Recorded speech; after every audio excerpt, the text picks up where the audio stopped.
Dans la vie, il y a deux grands mystères, l'amour et l'argent. Qu'est-ce que l'amour?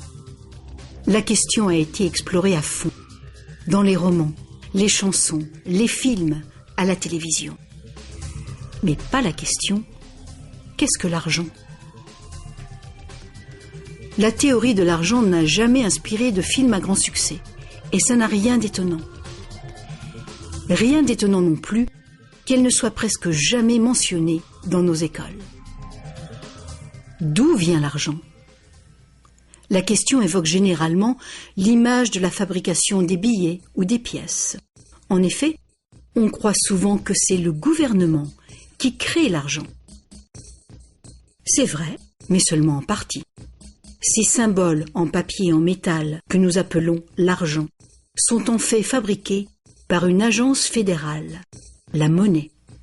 Mais la plus grosse quantité d'argent en circulation n'est pas fabriquée par la monnaie. Tous les jours, des montants colossaux d'argent sont créés par des entreprises privées, par les banques. On croit souvent que les banques prêtent l'argent que les déposants leur ont confié. Mais pas du tout. En fait, les banques créent l'argent qu'elles prêtent, pas à partir de leurs bénéfices, ni à partir de l'argent déposé, mais directement à partir des promesses de remboursement faites par les emprunteurs. La signature d'un emprunteur l'engage à payer le montant de son emprunt plus des intérêts. Sinon, il perd la maison, la voiture ou tout autre bien qu'il a acheté. C'est une très lourde obligation pour l'emprunteur. En contrepartie, que fait la banque? Elle crée le prêt par un tour de passe-passe. Elle l'inscrit au compte de l'emprunteur. Ça vous semble un peu exagéré? Impossible, direz-vous? Voyons un peu comment ce miracle bancaire se produit.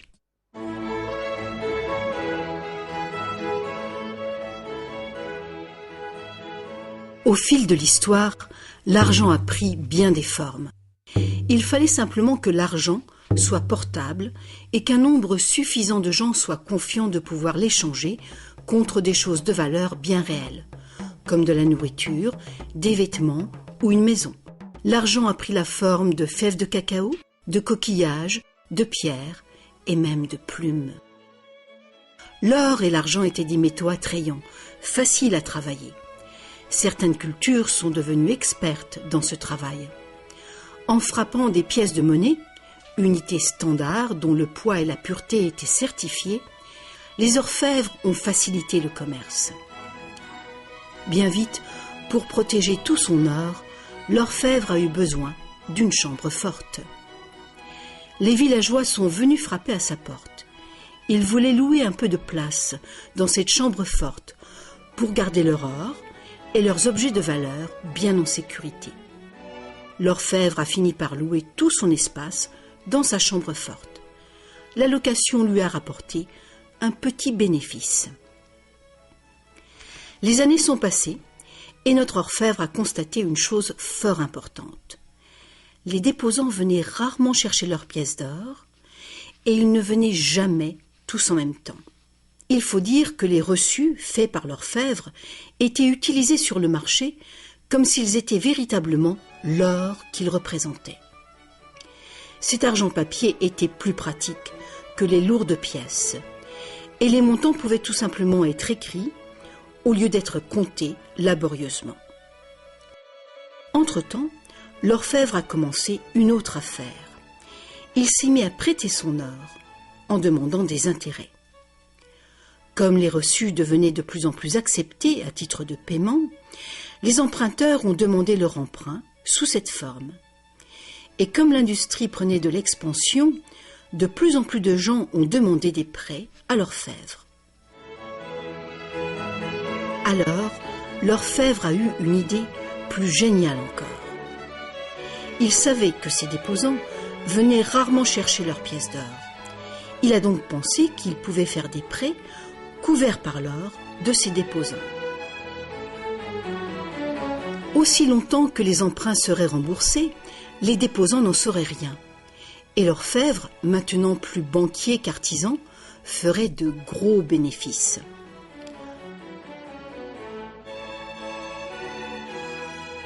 Pendant des années, en secret, l'orfèvre a tiré de bons revenus des intérêts sur les dépôts de ses clients. Maintenant gros prêteur, il devenait sans cesse plus riche et il commençait à étaler ses richesses. Les gens l'ont alors soupçonné de dépenser l'argent de ses déposants. Ensemble, ils l'ont menacé de retirer tout leur or si l'orfèvre ne s'expliquait pas sur sa richesse si soudaine. Contrairement à ce qu'on pourrait croire, la situation n'a pas tourné au désastre pour l'orfèvre. Malgré sa duplicité, il a pu montrer que les déposants n'avaient rien perdu. L'or était toujours en sécurité dans la chambre forte. Au lieu de reprendre leur or, les déposants ont demandé à l'orfèvre, devenu leur banquier, de leur verser une partie des intérêts. C'est ainsi que les banques sont nées. Le banquier payait un taux d'intérêt bas sur les dépôts et il faisait payer un dépôt d'intérêt plus élevé sur les prêts. La différence couvrait les frais de fonctionnement et ses bénéfices. La logique du système était simple comme bonjour et semblait être un moyen raisonnable de satisfaire la demande de crédit. Mais les banques ne fonctionnent plus du tout comme ça. L'orfèvre banquier n'était pas du tout satisfait du revenu qui restait après le partage des bénéfices avec ses déposants. La demande de crédit a augmenté rapidement, mais ses prêts restaient limités par le montant d'or dans la chambre forte. Alors, une idée plus géniale encore lui est venue à l'esprit. Puisqu'il était le seul à savoir combien d'or il y avait dans la chambre forte, il pourrait prêter des chèques garantis par de l'or qui n'existait même pas. Aussi longtemps que les déposants ne viendraient pas tous en même temps réclamer leur or, personne ne le saurait. Ce nouvel arrangement fonctionnait à merveille et le banquier est devenu immensément riche avec les intérêts payés sur de l'or inexistant. L'idée que le banquier puisse créer de l'argent à partir de rien était trop outrageuse. Longtemps, personne n'a rien soupçonné. Mais le pouvoir d'inventer de l'argent est monté à la tête du banquier. Bientôt, l'importance des prêts et l'opulence du banquier ont déclenché de nouveaux soupçons. Certains emprunteurs ont demandé de l'or véritable plutôt que des chèques, et les rumeurs ont monté. Plusieurs déposants fortunés sont venus réclamer leur or. La fin du jeu était proche. Une foule de gens, brandissant des chèques, se sont rassemblés devant les portes closes de la banque. Hélas, le banquier n'avait pas assez d'or pour couvrir tout l'argent papier qu'il avait émis. Pour la première fois, il y avait une ruée sur la banque. Et c'est un phénomène qui épouvante tous les banquiers. Ce phénomène de retrait massif a ruiné des banques individuelles et a endommagé la confiance du public envers les banquiers. Il aurait été simple alors d'interdire cette pratique de créer de l'argent à partir de zéro. Mais les immenses crédits offerts par les banquiers étaient devenus essentiels à l'expansion du commerce européen. La pratique a donc été légalisée et réglementée. Les banquiers ont accepté de respecter des limites sur les montants d'argent fictifs qu'ils pouvaient prêter. Mais ces montants fictifs restaient bien supérieurs à la valeur réelle de l'or déposé dans la chambre forte. Bien souvent, le taux était de 9 $ fictifs pour 1 $ en or. Des inspections surprises permettaient de faire respecter ces réglementations. Un arrangement a aussi été conclu. En cas de ruée sur une banque, les banques centrales soutiendraient les banques locales en leur prêtant de l'or. La bulle du crédit, créée par les banquiers, ne pourrait pas crever et le système ne pourrait pas s'effondrer, sauf s'il y avait beaucoup de ruées sur les banques en même temps.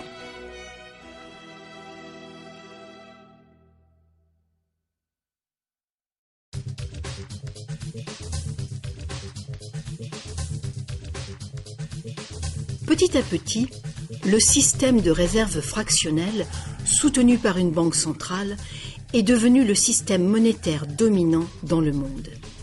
Et la fraction d'or qui garantissait l'argent créé par le processus de dette est progressivement arrivée à zéro. La nature même de l'argent a changé. Autrefois, un dollar en papier était en fait un reçu avec lequel on pouvait réclamer un poids fixe d'or ou d'argent. Actuellement, un dollar papier ou un dollar numérique peut uniquement être échangé pour un autre dollar papier ou un autre dollar numérique. Autrefois, le crédit créé par une banque privée existait sous forme de billets de banque privée. Les gens avaient le droit de refuser ces billets, tout comme ils peuvent refuser un chèque personnel aujourd'hui.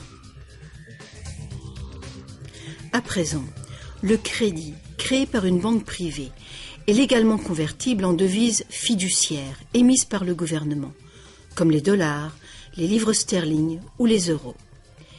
Les devises fiduciaires sont des devises créées par un décret gouvernemental. Des lois en font la monnaie que les citoyens doivent accepter pour paiement. Alors la question subsiste. Si les gouvernements et les banques peuvent tout simplement créer de l'argent, combien y a-t-il d'argent dans le monde ?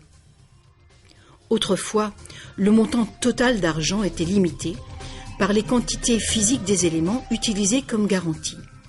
Par exemple, pour créer plus d'argent basé sur l'or, il fallait trouver davantage d'or. À présent, on crée vraiment l'argent à partir de dettes. Chaque fois que quelqu'un fait un emprunt à une banque, de l'argent est créé. Le montant total d'argent qu'il est possible de créer n'a qu'une seule limite réelle, le montant total de la dette.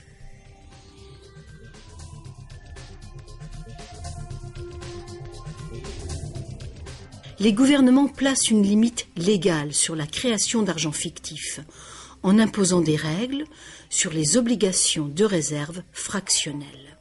Mais ces obligations sont fondamentalement arbitraires. Elles varient d'un pays à un autre, d'une époque à une autre. Longtemps, il a été commun d'exiger que les banques aient au moins $1 en or en réserve pour garantir $10 d'argent dette. Aujourd'hui, les ratios de réserve minimale ne s'appliquent plus du tout au rapport entre argent nouvellement créé et or en dépôt. Elles s'appliquent uniquement au rapport entre argent nouvellement créé et argent existant. Aujourd'hui, les réserves d'une banque sont faites de deux choses. Le montant en devises bien réelles qu'elle a déposé à la banque centrale et le montant total de son argent dette. Petite illustration. Imaginons qu'une nouvelle banque vient de démarrer et qu'elle n'a pas encore de déposants. Mais ses investisseurs ont déjà fait un dépôt de réserve de $1111,12 en cash. Le ratio de réserve est de 9 pour 1. Étape numéro 1. La banque accueille son premier client pour un emprunt. Notre client a besoin de $10 000 pour une voiture d'occasion. Avec un ratio de 9 pour 1, la réserve déposée autorise la banque à créer légalement, comme par magie, 9 fois ce montant, soit $10 000. Ces $10 000 n'existent nulle part physiquement. C'est de l'argent nouveau, tout simplement versé au compte de l'emprunteur en tant que crédit. C'est de l'argent dette. L'emprunteur peut faire un chèque pour payer sa voiture. Étape numéro 2. La vendeuse de la voiture dépose les $10 000 d'argent nouveau à sa banque. Contrairement à l'argent déposé à la banque centrale, cet argent nouveau ne peut pas être multiplié par le ratio de réserve. Il doit être divisé par ce ratio. Avec le même ratio de 9 pour 1, il est donc possible de créer un nouveau prêt de $9 000 à partir du premier dépôt de $10 000. Étape numéro 3. Si ces $9 000 sont déposés par une troisième personne, à la même banque ou dans une autre banque, ils permettent légalement un troisième crédit bancaire, cette fois pour $8 100. Comme les poupées russes, qui s'emboîtent et deviennent toujours plus petites, chaque nouveau dépôt peut mener à un prêt toujours plus petit, et cette série décroissante est infinie. Par contre, si l'argent fictif créé par l'emprunt n'est pas déposé à la banque, le processus s'arrête. C'est la partie imprévisible du mécanisme de création de l'argent. Mais le plus probable, c'est qu'à chaque étape, le nouvel argent sera déposé à la banque et que le processus se répétera bien des fois et que finalement, presque 100 000 $ d'argent nouveau sera créé. Tout cet argent nouveau est créé à partir du processus de dette uniquement. Et tout ce processus est légalement autorisé par le petit dépôt de réserve initial de 1111 $ et 12 cents qui demeure intouché à la Banque centrale. Autre facteur important. Avec ce système ingénieux, les registres de chacune des banques doivent montrer que la banque a 10% de plus en intérêt qu'en prêt. C'est donc un incitatif très fort pour une banque de solliciter des dépôts afin de pouvoir prêter davantage. Tout ceci crée l'idée fausse que l'argent vient des dépôts. À moins que chaque prêt successif ne soit déposé à la même banque, aucune banque ne peut prétendre avoir multiplié sa réserve initiale de presque 90 fois uniquement par des crédits bancaires. Mais il faut bien comprendre que le système bancaire est un circuit fermé. Un crédit créé dans une banque devient un dépôt dans une autre banque et vice-versa. En fin de compte, l'effet est grosso modo le même que si tout se passait dans une seule et même banque. En résumé, la réserve initiale d'un peu plus de 1111 $ à la Banque centrale permet de récolter des intérêts sur des sommes allant jusqu'à 100 000 $ que la banque n'a jamais eu. Ça vous semble absurde? Écoutez un peu. En quelques décennies, à cause du lobbying féroce des banques, les obligations de réserve ont quasiment disparu dans plusieurs pays. Et les ratios actuels de réserve peuvent être bien plus élevés que 9 pour 1. Pour certains types de comptes, 20 pour 1 et même 30 pour 1 sont tout à fait communs. Plus récemment encore, les banques ont trouvé le moyen de complètement contourner les obligations de réserve en faisant payer des frais de dossier en plus du capital prêté. Alors, bien que les règles soient compliquées, la réalité est toute simple. Les banques peuvent créer autant d'argent qu'on est capable d'en emprunter.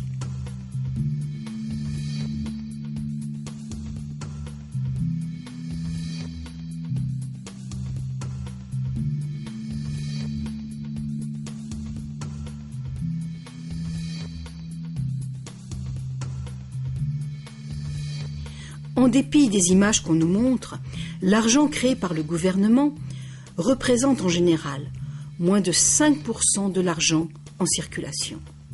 Aujourd'hui, plus de 95% de l'argent a été créé par quelqu'un qui a signé une reconnaissance de dette à une banque. Ces crédits bancaires apparaissent et disparaissent en quantité phénoménale tous les jours, au fur et à mesure que des prêts sont accordés ou remboursés.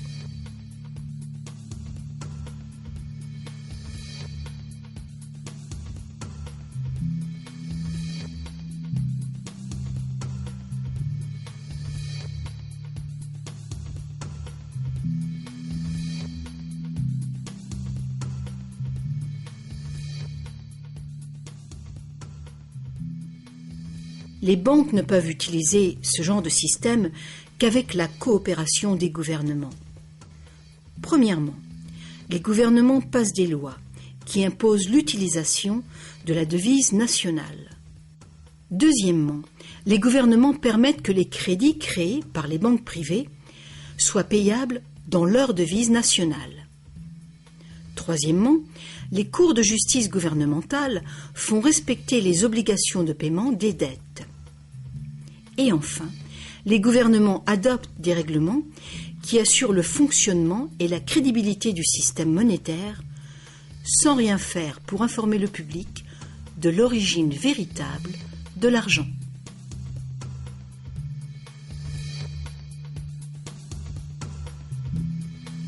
La simple vérité, c'est que quand on signe les papiers d'un emprunt ou d'une hypothèque, la seule chose réelle est notre reconnaissance de dette. Cette reconnaissance de dette est garantie par nos actifs qui seront confisqués si on ne peut pas payer les remboursements. Pour toute personne qui croit que nous allons honorer notre promesse, cet accord de prêt ou d'hypothèque est maintenant un papier échangeable et vendable. Ce papier représente une forme d'argent. L'emprunteur obtient de l'argent grâce à son soi-disant prêt bancaire. Dans le monde réel, un prêt implique que le prêteur a quelque chose à prêter. Si vous avez besoin d'un marteau, ma promesse de vous prêter un marteau que je n'ai pas ne vous servira strictement à rien. Mais dans le monde artificiel de l'argent, la simple promesse faite par une banque de vous prêter de l'argent est considérée comme de l'argent véritable.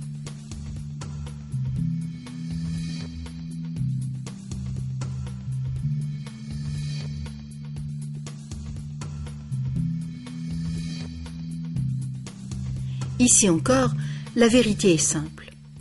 Sans le document signé par l'emprunteur, le banquier n'a rien du tout à prêter. Est-ce que vous vous êtes déjà demandé comment tout le monde, les gouvernements, les entreprises, les familles, peut être endetté en même temps et pour des sommes aussi colossales? Est-ce que vous vous êtes demandé comment il peut y avoir autant d'argent à emprunter? Maintenant, vous le savez. Il n'y en a pas. Les banques ne prêtent pas l'argent, elles le créent, et c'est de l'argent dette. Comme la dette est potentiellement illimitée, la quantité d'argent créée est illimitée, elle aussi. Mais l'inverse est vrai également. Vous n'êtes pas étonné qu'en dépit de toutes nos ressources, toutes nos inventions et toute notre productivité, nous soyons presque tous si lourdement endettés, aussi bien les gouvernements que les entreprises et les particuliers? Ah, si seulement les gens cessaient de se demander comment est-ce possible? Comment se peut-il que les gens qui produisent toute la richesse réelle soient endettés envers les gens qui ne font que prêter de l'argent, symbole de cette vraie richesse?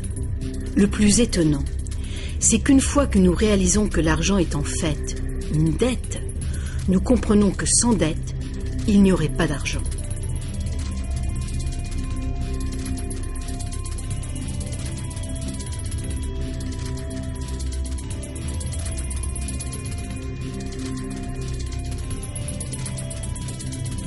Si toute cette explication est nouvelle pour vous, rassurez-vous, vous n'êtes pas seul. Beaucoup de gens s'imaginent que si toutes les dettes étaient payées, la situation économique irait beaucoup mieux. C'est sûrement vrai au niveau individuel. Quand on a remboursé ses prêts, on a davantage d'argent à dépenser. Mais il est faux de croire que s'il n'y avait plus de dettes, il y aurait davantage d'argent à dépenser. En fait, c'est tout le contraire. Sans dette, il n'y aurait pas d'argent du tout. Alors, vous voyez, nous dépendons complètement du renouvellement continu du crédit bancaire. Pas de prêt, pas d'argent.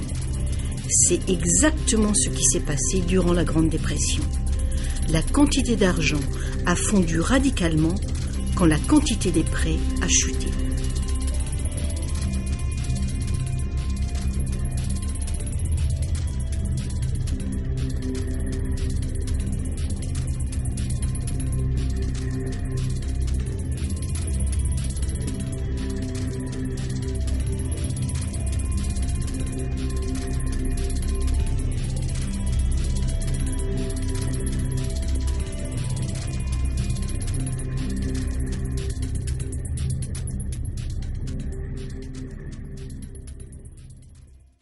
Il faut bien souligner que les banquiers créent uniquement le montant du principal. Ils ne créent pas l'argent qui sert à payer les intérêts. Alors, d'où vient cet argent ? Le seul endroit où les emprunteurs peuvent obtenir de l'argent pour payer les intérêts est l'ensemble des fonds de l'économie générale. Mais presque tous ces fonds ont été créés de la même façon, à partir de crédits bancaires. Donc partout, il y a des emprunteurs qui se trouvent dans la même situation. Ils cherchent désespérément l'argent pour rembourser le principal et les intérêts dans une réserve globale d'argent qui ne contient que le principal. Il est tout à fait impossible pour tout le monde de payer le principal plus les intérêts, car l'argent des intérêts n'existe pas. Une formule mathématique simple le montre. Le grand problème, c'est que pour les emprunts à court terme, comme les hypothèques et les emprunts gouvernementaux, où les intérêts dépassent de loin le principal, les risques de saisie et donc les dangers pour l'économie sont très grands, à moins de créer beaucoup d'argent pour payer les intérêts. Pour que la société continue de fonctionner, le taux des saisies doit rester bas. De plus en plus de nouvelles dettes doivent être créées pour trouver l'argent qui servira à payer les dettes précédentes. Alors bien sûr, la dette totale augmente, et les intérêts aussi, ce qui cause une escalade exponentielle de l'endettement. Seul le temps qui sépare la création des nouveaux emprunts et leur remboursement empêche le manque d'argent global de mettre le système en faillite. Mais pendant que le monstre du crédit bancaire grossit, le besoin de créer toujours plus d'argent pour le nourrir devient toujours plus urgent. Pourquoi les taux d'intérêt sont-ils si bas ? Pourquoi recevons-nous des cartes de crédit que nous n'avons jamais demandées ? Pourquoi est-ce que le gouvernement dépense plus vite que jamais ? Est-ce que ce ne serait pas pour éviter l'effondrement de tout le système monétaire ? On peut donc se demander, est-ce que ça peut continuer infiniment ? Est-ce qu'un effondrement n'est pas inévitable ?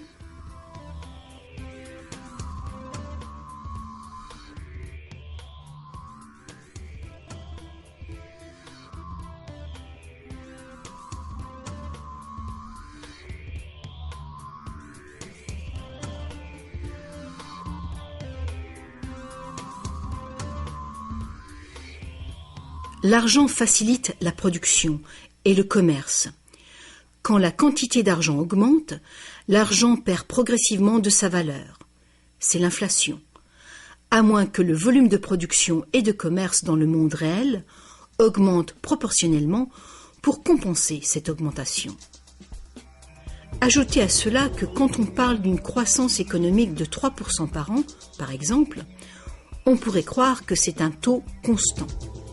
Eh bien, pas du tout.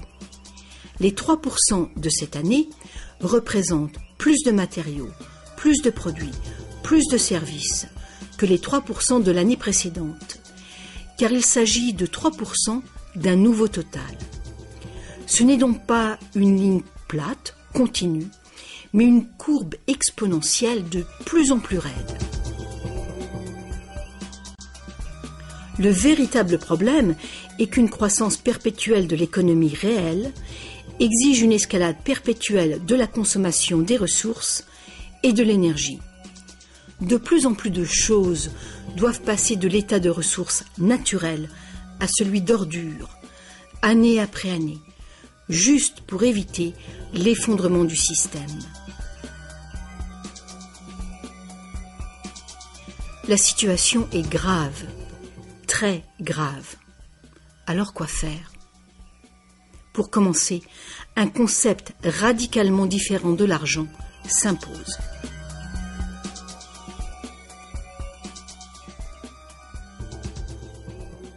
Le temps est venu pour les gens de se poser 4 questions simples et de les poser à leur gouvernement. Partout dans le monde, les gouvernements empruntent de l'argent avec intérêt aux banques privées. La dette gouvernementale est une composante majeure de la dette globale. et une énorme partie de nos taxes va au paiement de cette dette.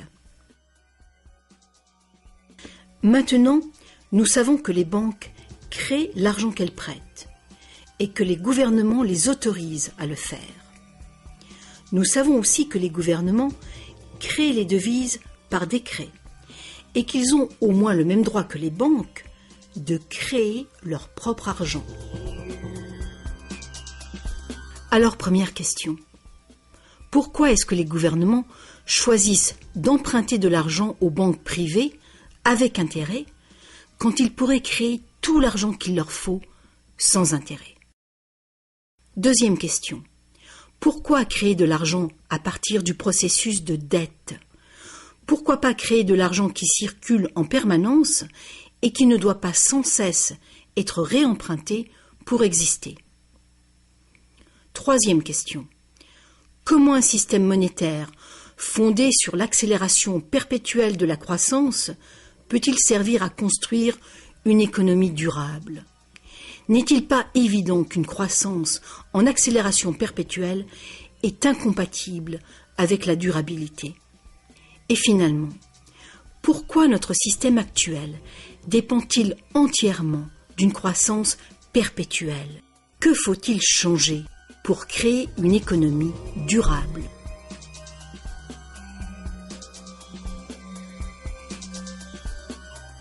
À une certaine époque, faire payer un intérêt quelconque sur un emprunt était qualifié d'usure et était passible de sanctions très sévères, allant jusqu'à la peine de mort. Chaque grande religion interdisait l'usure.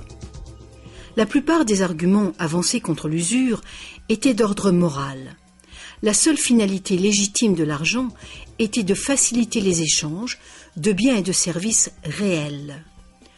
Toute tentative de gagner de l'argent avec de l'argent était considérée comme un mal, ou même comme un vol. Mais comme les besoins de crédits commerciaux augmentaient, les arguments moraux ont fini par céder. On en est venu à dire que prêter de l'argent constituait un risque pour le prêteur, et qu'il était donc justifié de faire des profits sur un prêt. Aujourd'hui, ces notions semblent dépassées. Faire de l'argent avec de l'argent est considéré comme un idéal à poursuivre. Pourquoi travailler si on peut faire travailler son argent pour soi? Ceci dit, quand on parle d'avenir durable, il est clair que faire payer des intérêts constitue un problème d'ordre moral et d'ordre pratique. Imaginons une société capable de durer des siècles parce qu'au lieu de piller ses ressources, elle consomme uniquement ce qu'il lui faut dans l'immédiat. On ne coupe pas plus d'arbres qu'il n'en pousse. Toute l'énergie est renouvelable, solaire, gravitationnelle ou géothermique, magnétique ou autre. Cette société vit dans les limites de ses ressources non renouvelables, en réutilisant et en recyclant tout. Et la population n'augmente pas en nombre.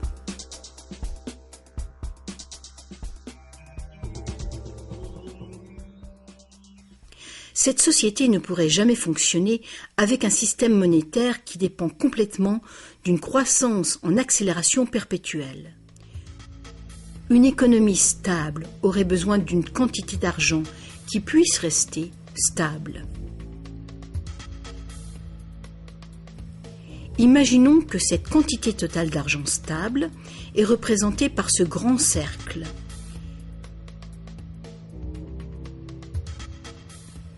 Imaginons aussi que les prêteurs doivent vraiment avoir de l'argent à prêter. Si des prêteurs, à l'intérieur de ce cercle, commencent à prêter de l'argent avec intérêt, leur part d'argent va s'agrandir. S'ils continuent de prêter, toujours avec intérêt, l'argent remboursé, quel sera le résultat? Que l'argent vienne de l'or, d'un décret gouvernemental ou d'une dette, les prêteurs vont s'accaparer la totalité de l'argent. Et après toutes les saisies, toutes les faillites, ils seront propriétaires de tous les biens immobiliers. Pour régler ce problème, il faudrait que les gains résultant des prêts avec intérêt soit distribuée également parmi la population. Une taxation lourde des bénéfices bancaires pourrait être une solution. Mais alors, quel intérêt les banques auraient-elles d'être en affaires?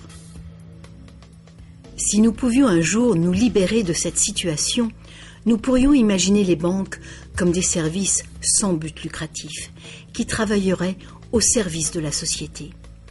Les banques verseraient des dividendes universels aux citoyens ou prêteraient carrément sans intérêt du tout.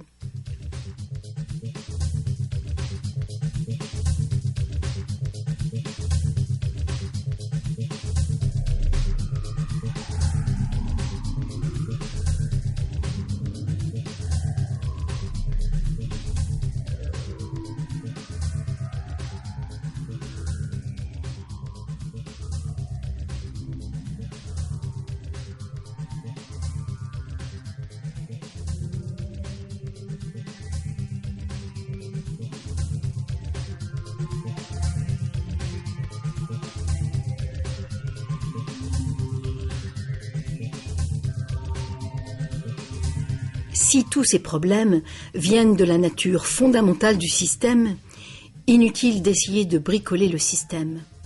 Il faut le remplacer. Beaucoup de critiques réclament un retour à l'étalon or, disant qu'il a fait ses preuves de fiabilité. Ils ignorent les arnaques qui peuvent être commises avec l'or. Limer les pièces, altérer le métal, le déprécier, accaparer le marché. Bref, toutes les pratiques déjà utilisées du temps de l'ancienne Rome qui ont contribué à sa chute. Certains préconisent un étalon argent, car ce métal est plus abondant que l'or, ce qui rend plus difficile le monopole du marché. Mais beaucoup de gens questionnent la pertinence de revenir aux métaux précieux. L'idée de porter de gros sacs pleins de pièces n'enchante personne. L'argent papier, l'argent numérique, le plastique, ou plus probablement l'argent biométrique, seront les moyens d'échange.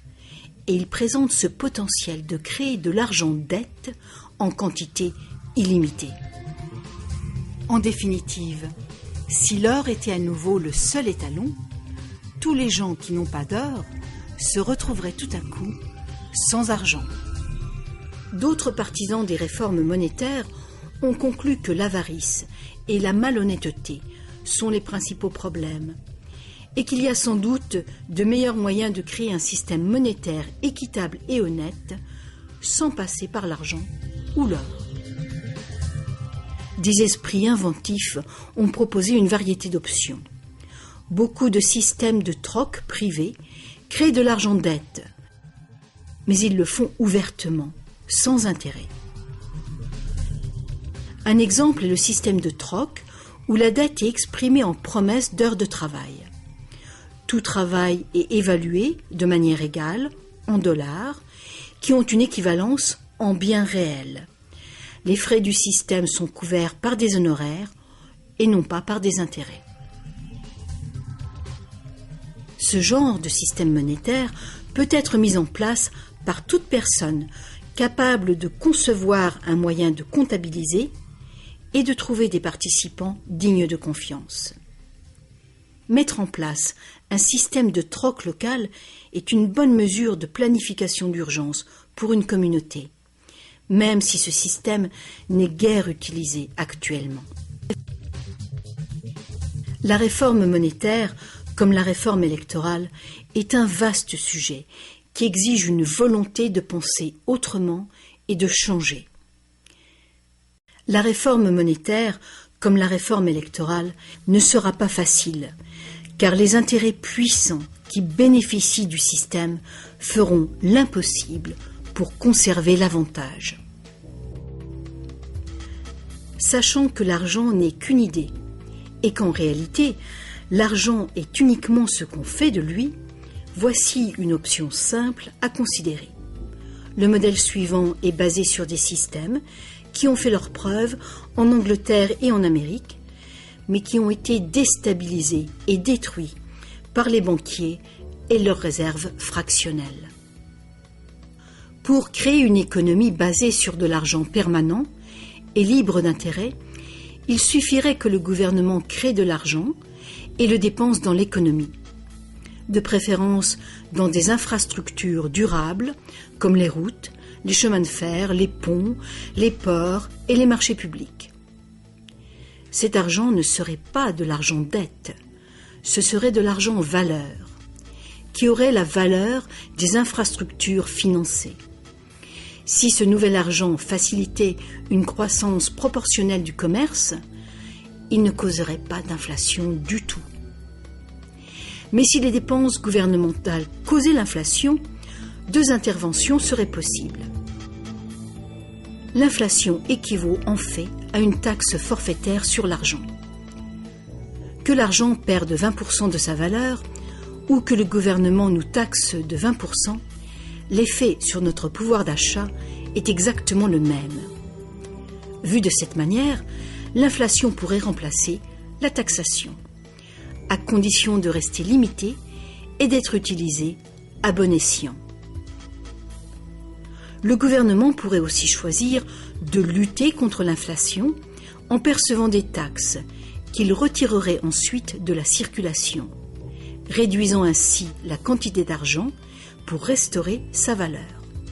Pour contrôler la déflation, c'est-à-dire la chute des salaires et des prix, il suffirait que le gouvernement dépense plus et mette plus d'argent en circulation. Sans la concurrence des dettes privées, les gouvernements auraient le contrôle des réserves d'argent de la nation. Le public serait donc qui blâmer si les choses allaient mal. Les gouvernements prendraient le pouvoir ou perdraient le pouvoir en fonction de leur capacité à maintenir la valeur de l'argent. Les gouvernements fonctionneraient surtout grâce aux taxes, comme maintenant, mais ces taxes auraient beaucoup plus de pouvoir financier, puisqu'il n'y aurait plus d'intérêt à payer. Il n'y aurait plus de dette nationale si le gouvernement crée uniquement l'argent dont il a besoin. Notre servitude collective et perpétuelle envers les banques, à cause de la dette gouvernementale, prendrait fin.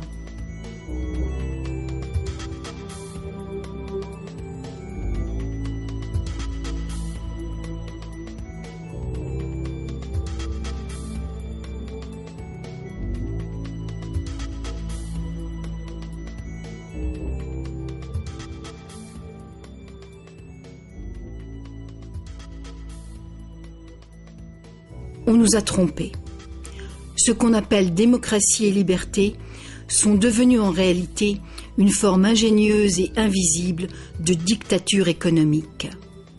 Aussi longtemps que notre société dépendra du crédit bancaire pour son apport d'argent, les banquiers continueront de décider qui reçoit de l'argent ou pas.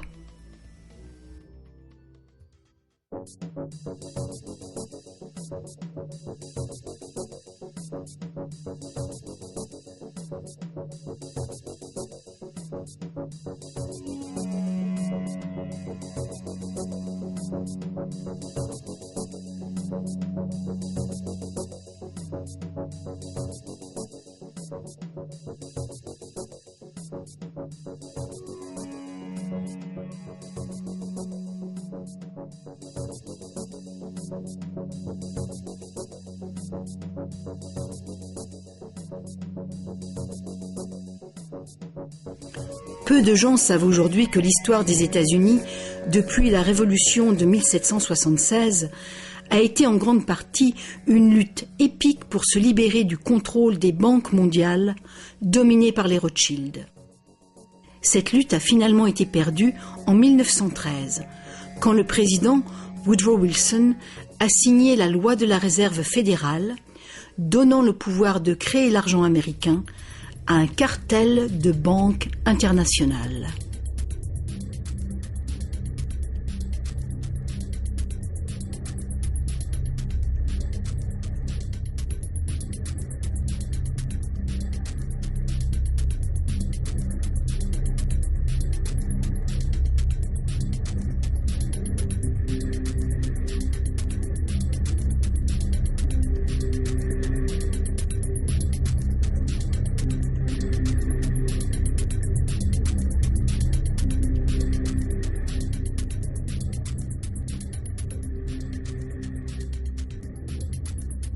Le pouvoir de ce système est profondément ancré et le silence des médias et du monde de l'éducation à ce sujet est profond, lui aussi.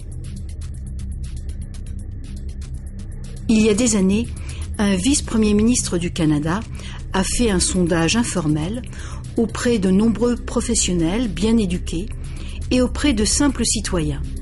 Il a constaté qu'aucun d'eux ne comprenait vraiment comment l'argent était créé.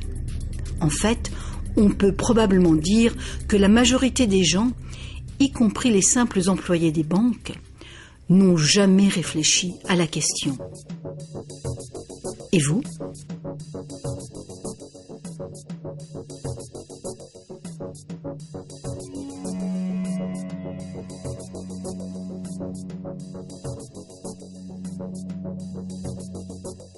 Le système moderne de l'argent-dette est né il y a un peu plus de 300 ans, quand la première banque d'Angleterre a été créée par une charte royale lui autorisant des prêts fractionnels de dépôt d'or au ratio de 2 pour 1.